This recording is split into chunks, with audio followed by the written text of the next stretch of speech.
want to talk this evening a bit about the Buddha and what we mean by Buddha in our tradition. Obviously, every school of Buddhism recognizes the Buddha as the founder.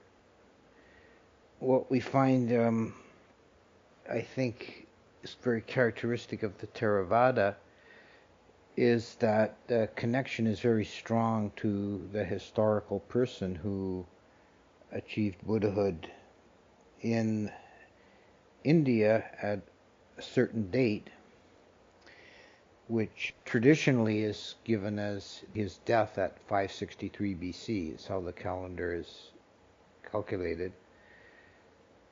But it's very likely inaccurate. Truth is, in ancient Indian chronology is very fuzzy and nobody really knows for sure his dates. But there was a human being born in the very north of India who attained Buddhahood in this age. The attainment of Buddhahood, Samma Sambodhi, is considered to be an extraordinarily rare development. And this again is something that's approached a little bit differently in other schools of Buddhism. In Zen, they sometimes say all beings are Buddha from beginningless time. And Mahayana in general talks about the Buddha nature inherent in beings. But in the Theravada, becoming a Buddha is extremely rare. Just how rare it is, consider that there can only be one Buddha at a time in a span of 10,000 world systems. And this shows up in several places in the suttas when the Buddha gives a particularly important discourse or some other miraculous event. Devas from 10,000 world systems assemble to witness, because this is called the field of birth, Jatiketa, that this Buddha is the one and only in 10,000 world systems.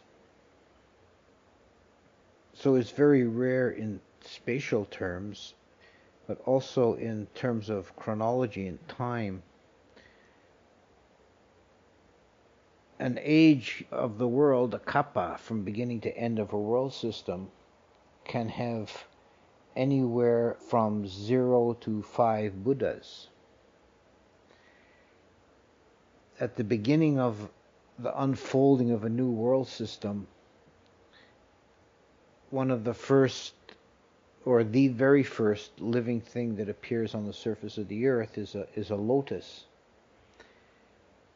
And Devas come down from the Pure Land, the Suddhavasa, to examine the portents. They pick the lotus and open it. If there's, say that there's a lotus plant, and if it has no buds at all, that means there'll be no Buddhas. And it might have up to 5 buds. And then they pick the buds and they open them. And inside are the requisites of a bhikkhu: robes and bowl and belt and a water strainer and so forth. And they keep those in the stupa up in the Brahma world.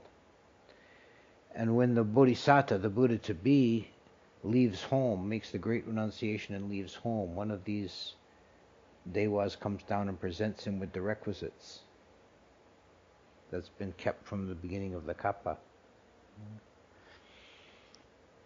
There's a list somewhere in the commentaries of like a chronological list of the Buddhas going back many hundreds of kappas.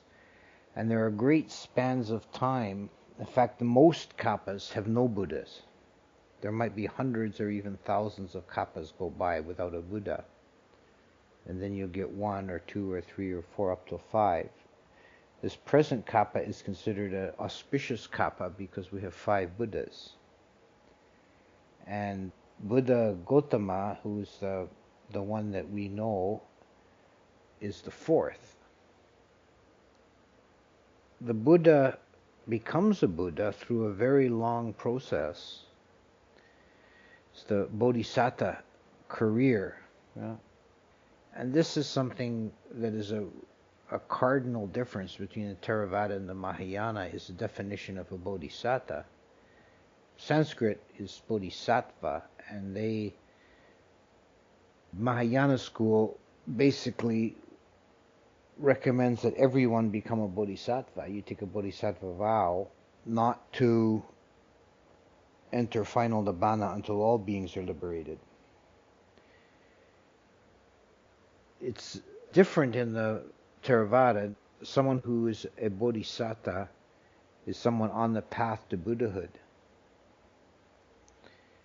And you can make an aspiration to become a Buddha, but it's not binding and it's not really effective until such time as it's made before a living Buddha. And this is one of the meanings of the epithet of the Buddha, the Blessed One, Bhagawa, because he has been blessed by a previous Buddha.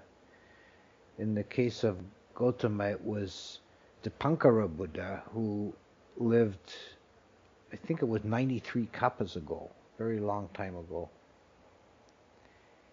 And the Bodhisattva at that time made an aspiration to seek Buddhahood, and Dipankara then made the prophecy, yes, you shall attain Buddhahood, and your name shall be Gautama, and your caste shall be Katiya, and your two chief disciples will be Moggallana and Sariputta, and so forth. And then, having made the aspiration for Buddhahood, he then has to spend many hundreds of lifetimes taking birth again and again, seeking to perfect the paramis. And this is a central attribute of the Buddha. The Buddha is one who has perfected the paramis.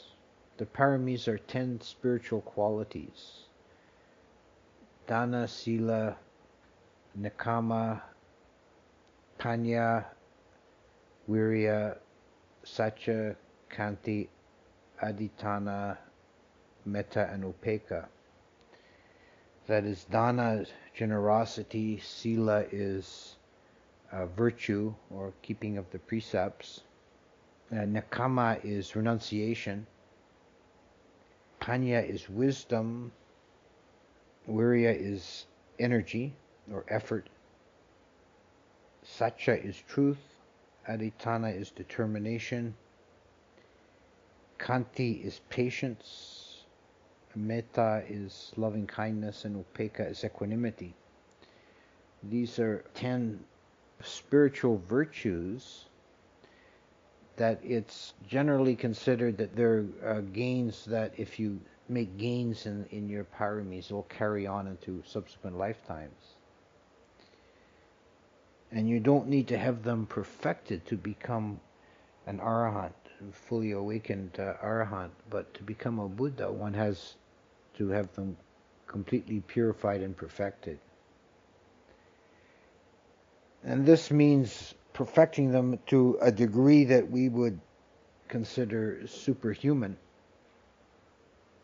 In the Jataka story, where the Buddha develops equanimity, the Bodhisattva developing equanimity, he was born into a royal family, and as a small child, his father, the king, went mad and came to believe that his infant son was some kind of a terrible demon who was going to destroy the kingdom, and he ordered him killed. And the mother is weeping and begging not to harm the child, and the executioners sawing the limbs off one by one, arms and legs and then the head. And the Bodhisattva, even as an infant, brought forth equanimity to develop the same feeling towards himself, his mad father, the cruel executioner, and the weeping mother. He had the same balanced, equanimous state towards all of them. So this is a superhuman level of equanimity. In the very last Jataka in the book, which is a great favorite in Thailand, the Vasantara Jataka. The story seems in some respects a bit off-putting to Westerners often. The Buddha was Bodhisattva. I keep saying the Buddha. I should call him the Bodhisattva before he's enlightened. The Bodhisattva was a king, and he had made a vow he was going to practice generosity to perfection, so that whenever anyone asked for him to give, he would not think about it or refuse. He would immediately give whatever was asked of him. So the first incident of importance in the story is that a rascally Brahmin, and this is a trope in the Jatakas, the Brahmins are always rascals and scheming. This rascally Brahmin has heard about the generosity of the king, and he wants to profit from it. And the king is out in a procession in the town riding on the royal elephant. It's a white elephant. You know, we have the phrase in English, a white elephant is for something rare, and it's a reason for that. An albino elephant in Indian culture was considered an extremely auspicious, wonderful creature to have in your kingdom. It was considered extremely rare and lucky. You know, so this is the pride and joy of the kingdom, was this elephant. And the Brahmin, of course, immediately asked, "Give me the elephant." So the king dismounts and gives him the elephant. And the townspeople are absolutely outraged. His king has given away our beautiful white elephant. So they overthrow him and depose him from being the king, and they drive him and his family out into the wilderness. And this is another trope that appears often in the Jatakas, is the king, and often the king with his wife and sometimes with children attached, living in exile in the forest in a little hut. You know? This is what happened to King Vasantara. And it chances one day that another Brahmin comes by and says, he has two sons. He says, "Give me your boys. I want them for slaves." And he says, "Yes, I cannot refuse." And he drives the boys down the road with a stick. You know, they're enslaved now. Yeah. And then this causes the throne of Saka, king of the Tawatingsa gods, to tremble whenever some act of great surpassing virtue is occurred on the earth. And Saka becomes alarmed because he thinks someone else is going to be reborn as Saka and overthrow him. So he investigates, and he sees that Vasantara doesn't want to become Saka, he wants to become Buddha. So, that's okay then. So Saka then says, the next thing that's going to happen is somebody else is going to come along and demand his wife. And I can't let that happen to the queen. She's a very virtuous lady, and that would be a travesty. So he goes to earth and takes the form of a Brahmin and demands the wife. And the king gives away the wife, who was also then she was later reborn as Yasodhara, Siddhartha Gautama's wife in the subsequent birth. It was the same being. And then Saka takes her up to heaven and puts her in a comfy palace and says, "Just wait it out. Things are going to be okay. I'm just, you're safe and sound here. Don't worry." And back on Earth, Vasantara goes through various adventures, and finally, the ending of the story is he gets back his kids, and he gets back his wife, and he gets back his elephant and the kingdom and all that. But he had practiced this extreme generosity that we even think, from our Western bias, we think, how horrible, he gives his kids away. But this is the supreme generosity. So this was the completion. That was the 10th and last of the paramis for him to complete. And now he had completed the Bodhisattva path, and his next existence is in Tusita heaven, where he existed for 57 million of our years as a Tusita Dewa. And then the time comes when the other Dewas say, "Venerable Sir, it's time for you to take rebirth and become a Buddha." But first he makes an examination if things are suitable for him to take a birth, and he examines the time. Buddhas only appear in the world when human lifespan is decreasing and has not yet reached 100 years. So, okay. Then he checks the continent. He must be born in Jambudipa, the southern continent. And the country, he must be born in the middle country, the north central India, basically. And then he examines the family or the clan to make sure it's suitable. It must be a clan of either the Brahmin or the Katiya caste, and whichever one is dominant at the time. So he's born into the highest caste. And finally examines the quality of the mother. The mother must be a good, virtuous woman. And Queen Maya was that. So then he takes his final birth. And the whole sequence of the birth is archetypal for all Buddhas whatsoever. The same kind of sequences of events happen. The four great kings come to earth and stand as guards in the four corners of the queen's bedchamber while she's holding the bodhisattva in her womb. And then she gives birth out of doors underneath a tree. In the case of the historical Buddha, Queen Maya was traveling back, as was a custom at the time, to give birth in her parental home. And she was caught on the road and went into labor. And she gave birth holding on to a sala tree. And she gives birth standing up. This is another of the archetypal details.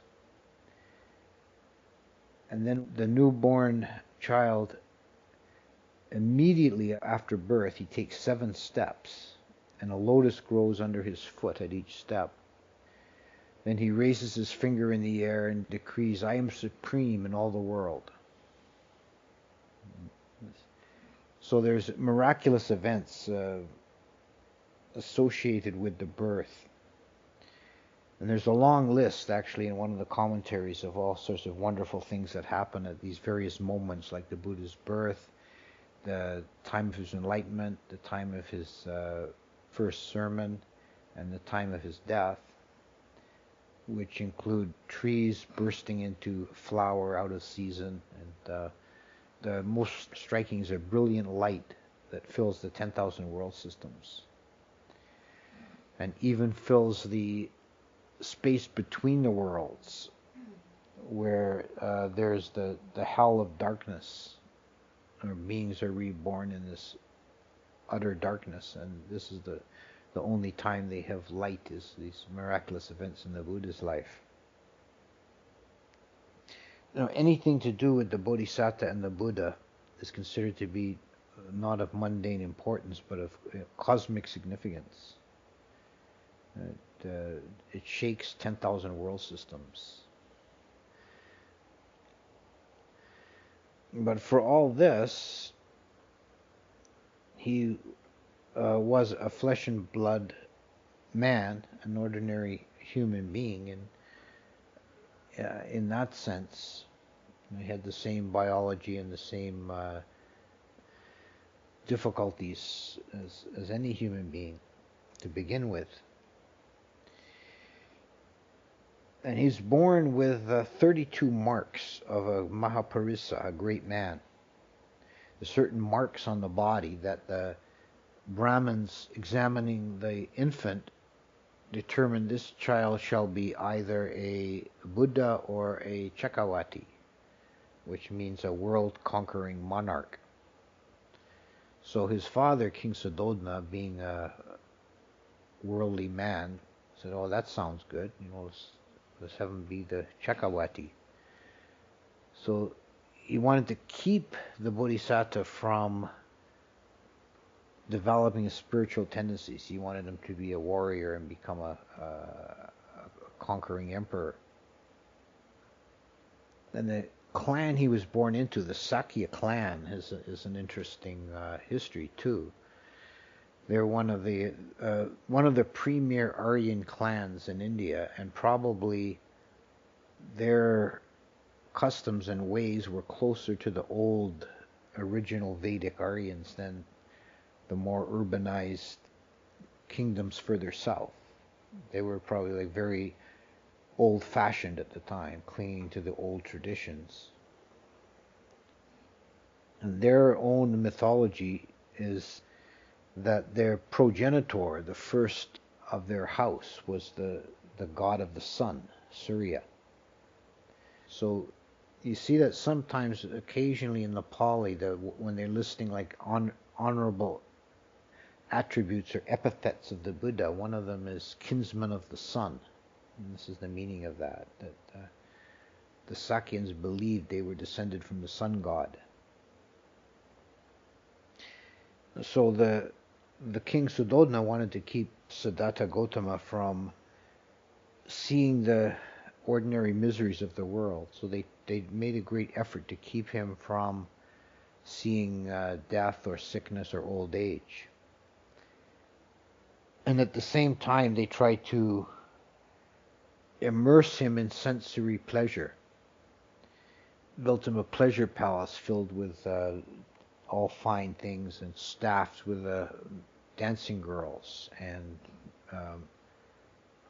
there's one phrase where the Buddha is reminiscing about his time as in his early days, and he said, I lived in great luxury, and in my palace there were many dancers and many musicians, and none of them were men. So he was completely surrounded with this sensuality. But then, having completed the paramis, the course is set. He's not going to escape becoming a Buddha, even if he wanted to. So at one point, when he's out on a chariot ride with his charioteer Channa, they see a sick person, and somebody coughing up blood and shaking, and Siddhartha says, "What's this? What's the matter with that fellow?" And Channa says, "He's sick." "What does that mean, sick? I haven't heard this word before." It's something that happens to people. Their body starts to go wrong and they have problems. And he says, "Oh, I can't bear it," and goes back to the palace and broods on this. And the same thing happens with an old person hobbling on a stick and a dead person lying on the ground. And finally, the fourth one is he sees a samana, a seeker, a spiritual seeker in robes wandering out of the town gate. And that triggers something deep in his heart. And after each of these incidents, he broods on it. And the way it's described, it's if a modern psychologists were to examine Siddhartha at that time, they would decide he was depressed. Saying that he lost interest in all things, and he just kind of lay on his couch and couldn't find any pleasure in anything, and very low energy, and externally looked like he was depressed, but he was confronting the nature of dukkha. And this is something we all have to go through in our spiritual journey, is confronting the nature of dukkha. And if you're not ready for it, it can be very hard. But there's this passage that the mind has to go through. So he came to the resolution in the end to leave the home life and go and seek spiritual liberation. And he left the town. And this is the first temptation of Mara. Was Mara appeared to him outside the town gates and misidentified himself. He lied and said, I am Vasawati, so one of the high gods. And says, I honor your resolution, and but if you return to the palace now, I assure you within 7 days the wheel will appear for you, and you will become a Chakrawati. You will be a world conqueror. This is a whole another part of the mythos, is the Chakrawati with the wheel that appears in the sky, and he conquers the whole world. And the Buddha, recounting this episode, he says, "And I threw away the rulership of all four continents like a clot of spittle." So he was completely fearless and not to be tempted by even by the rulership of the entire world. So he went forth and he spent 6 years in extreme austerity. And it said the reason he had to endure 6 years of austerity before becoming enlightened was that in one of his previous births, he had insulted a previous Buddha. His friend wanted him to go and see the Buddha, and he said, "I don't want to see these shaven-headed fools," something like that. So he spent 6 years starving himself and practicing all kinds of extreme austerities, which was kind of a thing in India and still is. That there are people that do these things that were like the 5 fires, sitting under a hot sun on one of the hottest days of the year, and it gets really hot in northern India in the summer, and having a raging fire on 4 sides of you at the same time, and just sitting like that, and not eating, extreme fasting. And the Buddha, when he was old, there's a sutta where he's reminiscing with Ananda about his austerities. And he says, "At first I was eating a handful of rice a day and no more. Then I went down to half a handful. Then I went down to 7 grains, and to 3. Then for a long time I subsisted on a single grain of rice a day. And you might think, Ananda, that in those days the rice grains were bigger than they are today, but in reality they were at most the same size." So this is one of the suttas where I think that the Buddha really displays a sense of humor. And some of the other passages in that sutta, it's describing how skinny he got, how emaciated he got from this starving fast. And it says, like, when I went to touch my belly, I could feel my backbone. And it says, my ribs stuck out like crazy rafters. And some of these phrases have a more comical sound in the Pali because there's like rhyming and alliteration going on in this passage. But in any case, he practiced these extreme austerities. And at some point during those 6 years, he encountered 2 teachers who he followed for a period. And they took him up to the 3rd and 4th formless jhanas, the base of nothingness and the base of neither perception or non-perception. And this episode illustrates the supreme spiritual genius of the Buddha, that he was able to experience these states, master them in fact, which anyone else in India would have considered to be an amazing accomplishment. And his teachers had told him this is like the supreme state. There's nothing beyond this. And he was able to say, no, this is not the end. This is still conditioned. And so he went and continued on his way. And he picked up 5 disciples of his own, and they practiced together. And in the end, when he does attain to Buddhahood, he decides that his extreme austerities is not the way to go. And he accepts from a humble woman, a young girl, a bowl of milk rice. Sujata was her name. And he accepted from her a bowl of milk rice. And this is said to be the most auspicious gift ever made, was the bowl of milk rice by Sujata. It's the most karmically potent gift possible. The gift of food before the Buddha's enlightenment. But his 5 disciples, seeing him eating the rice they said he's reverted to luxury. He's gone astray. We're not going to associate with him anymore. And they wandered off. And he sat under the Bodhi tree.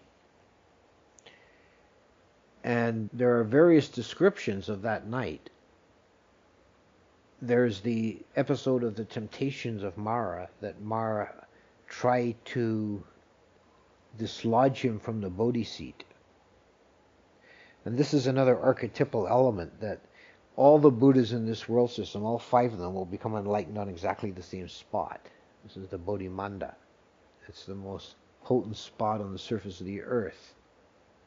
There's a Jataka of a king riding a flying elephant through the air, and the elephant won't cross over the Bodhi Manda, because to be above the Bodhi Manda is disrespect to the sacred spot. So the Buddha's sitting on his seat, and Mara unleashes all these ferocious attacks on him with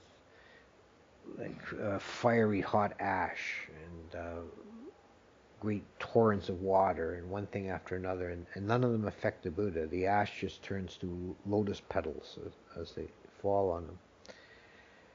And although the great torrent of water tops the palm trees and wipes out villages, it doesn't even get the hem of his robe wet. So all this one after the other, and then Mara unleashes his armies, great hordes of demons. And all the Devas who had assembled around the Buddha, at that point they fled away. And they were terrified. But the Buddha, now completely alone, without even the Devas around him, remained immovable on the Bodhi seat.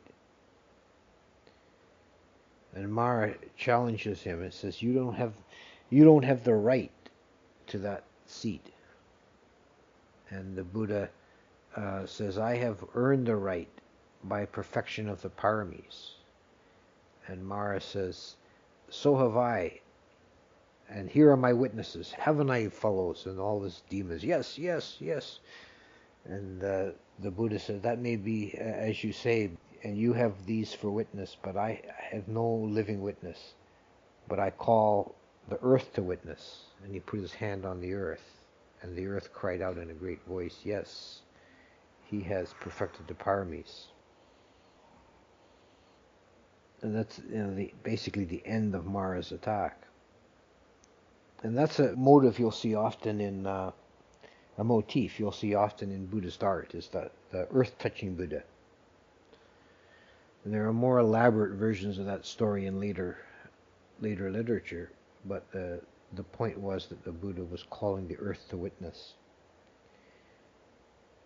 One passage describes his experience as the arising of 3 knowledges, the Tivijja, which is a play on words in a sense, because the Brahmanical culture recognized the 3 knowledges as the 3 Vedas. The Buddha's 3 knowledges were quite different. The first watch of the night, the Buddha penetrated to all his past lives, going back many thousands of kappas. He clearly saw his lives. He knew, such was my name, such was my clan, such was my pleasure, such was my pain. Passing from there, I was reborn there, and then my name was such and such, my clan was such and such, and so on. So he had complete recall of his past lives. And in the second watch of the night, he saw with his vision, his spiritual vision, he saw beings rising and falling in the universe, coming into existence and passing away and reappearing elsewhere. Then in the third watch of the night, he attained to what's called the destruction of the asavas. The asavas meaning the deep defilements, the root defilements, meaning his being was absolutely purified. There was nothing left of any trace of any kind of defiled state of mind. And this was said to occur just before dawn as the planet Venus crested the horizon. And the Buddha attained to Buddhahood, Sammasam Buddha. fully enlightened by himself. Now the idea of Buddha means, essentially it means awake. That's what the mundane meaning of the word Buddha is, one who is awake. From bodheti, to wake up. So one who's fully awake. So there's no darkness in the consciousness. There's nothing hidden. The Arahant also has the same penetration, the same experience of nibbana as the Buddha, but the Buddha is superior in that he has completed the paramis. And this manifests in various qualities of the Buddha, such as his complete recollection of past lives, his ability to know the nature of beings, which made him a perfect teacher because he would know exactly where people were in their journey, and he'd be able to apply his teaching exactly. The Buddha spent 45 years wandering northern India teaching, and he established the sasana, the religion, and the sangha, the order. So his legacy persists to this day. But this was not initially a sure thing. Immediately after his awakening, he was inclined to just spend the rest of his life enjoying the bliss of enlightenment. And Brahma Sahampati, very high level Brahma being, came down and on bended knee begged the Buddha to get up from his seat and teach. He said, for the benefit of those with little dust in their eyes. There are beings perishing in the world for lack of hearing the Dhamma. The situation is hopeless if they don't have a chance to hear the Dhamma. They're caught in the snares of samsara. And the terrible process of birth and death and birth again will continue for them without respite.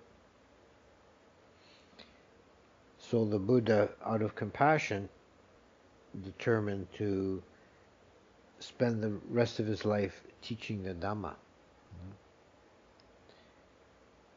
And the first ones he taught were the 5 disciples that had abandoned him. And when they saw him coming, they said amongst themselves, oh, here comes that Gautama, that worthless fellow, gorging himself on milk rice. Let's ignore him, don't pay any attention to him. But then when he got closer, he was so radiant they couldn't restrain themselves, and they spontaneously, made him a seat and brought him water and a cloth for washing his feet and so on. Paid him respect. And he gave the first sermon, which is the turning the wheel of the Dhamma sermon, in which he enunciated the 4 Noble Truths. And one of the disciples, Punnadhammo, attained to the state of stream enterer. And this was an event of great cosmic importance. In a sense, it's more important than the enlightenment of the Buddha himself, because if the Buddha had not transmitted the Dhamma, it would have just died with him. But by Punnadhammo attaining to stream entry, there was a transmission of the Dhamma, a turning of the wheel. The Devas of the 10,000 world systems rejoiced. So the gist of it is that the Buddha, who has founded this Buddhist teachings, was both a flesh and blood ordinary human being and a remarkable transcendent being. And I think that's very important to hold both of those concepts. There's a saying of Dogen, the Zen master. He says, if you see the old man Shakyamuni, do you see the Tathagata? And if you see the Tathagata, do you see the old man Shakyamuni? Shakyamuni being the way the Mahayana usually names the Buddha. Historically, there have been tendencies both ways to undermine this vision of the Buddha in these dual aspects. Some of the schools of Buddhism later tended to deify the Buddha, make him into some kind of a godlike figure that had no connection with humanity. There's one late Mahayana Indian text that says that all the story of Siddhartha Gautama and his early life and his struggles and austerities and so on never happened. That the Buddha was actually just appeared on earth fully formed, sitting on a golden lotus. And this story he gave as a teaching story for people. In fact, he sat motionless for 45 years on this golden lotus and uttered nothing but a single note continually. And the Arahants were the only ones who could understand the hidden teachings embedded in this wave of sound. And they taught the teachings. So they completely severed any connection of the Buddha to humankind. On the other hand, in some modern presentations of the Buddha, people want to rationalize it all, take out all the sort of miraculous elements and psychologize it. It comes down to, the Buddha was just like a really wise philosopher, and nothing more to it than that. But if the Buddha's teaching is worth anything, the Buddha was transcendent. His penetration was transcendent of this reality altogether. That's the third noble truth, and that's the great wonder and hope and guiding light of the Buddhist teaching, is that there is something other than this samsaric conditioned existence. And the Buddha is one who accessed that transcendent unconditioned and then was able to enunciate the path leading to it for the benefit of beings. So I think I'll leave it at that.